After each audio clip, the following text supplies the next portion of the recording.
What's good, YouTube? This your boy Aaron, and I am back for another video, another stream. What is good, everybody? So I was thinking about doing something differently, but Brian's not going to be on the podcast today, so I just felt like, you know what? Let's just keep it Packers centered topic. And the big thing I want to talk about is post NFL draft. Do I feel like the Packers have finally entered that conversation of being a legitimate threat to win the Super Bowl? Now, let's look at the Packers' current depth chart. Let's see here. Okay. Share my screen real quick. Depth chart right here. And there we go. Okay, so let me scroll down a little bit. As you can see, we have the current depth chart is they're projected to have Romeo Doubs as the left outside receiver. Then you have Matthew Golden at the right side. Then you have at the slot, you have Jaden Reed. Rasheed Walker is the left tackle. The starting left tackle, you have left guard Aaron Banks. Elton Jenkins will be the center. Sean Ryan, right guard. Zach Tom, right tackle.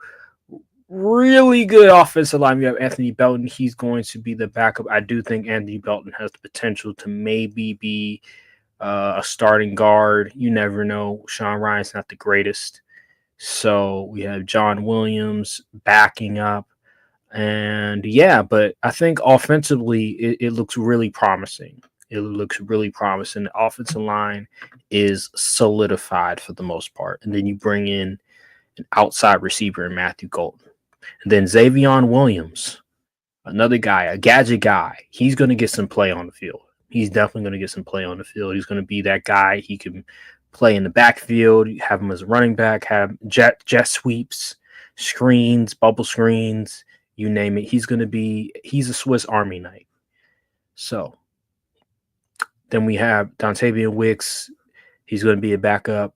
And yeah, that's really it. Tucker Kraft as well, starting tight end, really good for us last year. Good at blocking, good at a decent route runner, a decent pass catcher.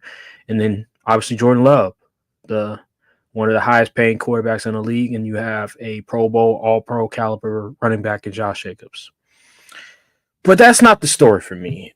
I think defensively is the story. So right now, we didn't really go a whole lot of defense until later in the draft. Colin Oliver, Baron Sorrell, I think he's the guy from Texas that we drafted in the 4th round.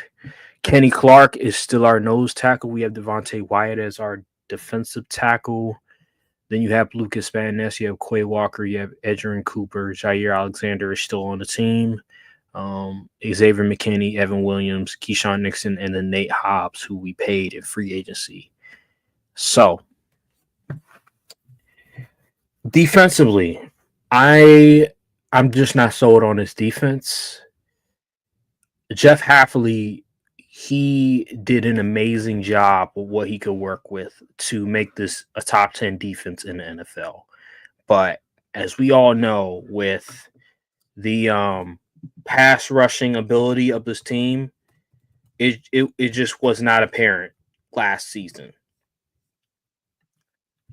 Just to give you guys a reminder of how bad our pass rush was, we can look at pass rush win rate as a good indicator of that. So looking at the pass rush win rate from last year, Packers was, if I can find it, Packers. Here's the Packers. Pass rush win rate was 26. As you can see, pass rush win rate, Packers, 26. Yeah. That's the problem, because not only was our pass rush win rate pretty awful, we actually had a really good run stop win rate. But guess what? I think his name was TJ Slayton. We lost TJ Slayton in free agency. He went to the Bengals. And TJ Slayton, if I'm not mistaken, if I can find it, was number one in defensive tackle run stop win rate. You lose that guy and you don't replace him with anybody. So now our run stopping defense is probably going to get worse unless they find somebody out of nowhere and he becomes a really good run stopper like TJ Slayton. I doubt it. Unless one of our rookies, Baron Sorrell or Colin Oliver, becomes an impact player for us, pass rush is still going to be a very big problem because Kenny Clark is getting up there in age. Devontae Wyatt hasn't lived up to his potential. And Lucas Van Ness is not good. So unless Lucas Van Ness and Rashawn Gary just turn up, this is still going to be a major problem for us. I'm glad Jair is potentially going to come back. That's going to help our secondary tremendously, and Nate Hobbs should help as well. We have incredible depth in the secondary, but that doesn't matter when your defensive line is one of the worst in the league at generating pressure. And Quay Walker, God bless him, but he needs to step up his game as well because he's been disappointing. But offensively, getting back to offensively, I like the pieces that we have offensively. Matthew Golden, he's going to be way better than Christian Watson could ever dream of being. But he's just one player. And it wasn't just the fact that we lacked the talent offensively. It was the play calling from Matt LaFleur. Matt LaFleur, for whatever reason, resorted heavily to running the football. And when we didn't run the football, we were asking Jordan Love to make so many difficult throws that wasn't needed. There was no emphasis on passing to the tight ends, even though Tucker Kraft has shown that he's reliable, that he's durable, that he can handle the responsibility as a pass catching tight end. There was not a lot of gimmies. There was not a lot of easy throws that Jordan Love can make. It felt like a lot of just 20-plus yard throws, run the football, and that's that. With that being said, do I believe that this team has closed the gap and they're now a threat to competing for the Super Bowl? I don't think so. I think they're one more draft away. And the reason why is because of the lack of pass rushers. I just don't think you can win the Super Bowl or even compete to go to the Super Bowl if you don't have legitimate pass rushing ability on your squad. If you don't have the front four to attack the other team's opposing quarterback, attack the other team's opposing offensive line, I just can't see them winning. Their offense is going to be better, but I'm concerned about Matt LaFleur's game plan. I'm concerned about Matt LaFleur as a play caller.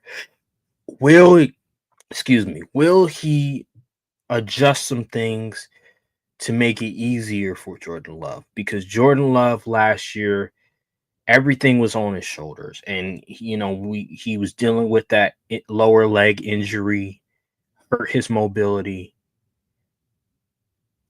Will Matt LaFleur just help Jordan Love out, please? And I also look at Jordan Love as well, because Jordan Love, people say he regressed I'm not going to go to that far, but what I will say is that Jordan Love, his mechanics, the lack of fundamentals in his footwork really exposed his limitations as a quarterback. The footwork was very sloppy, very inconsistent, and it hurt him a lot.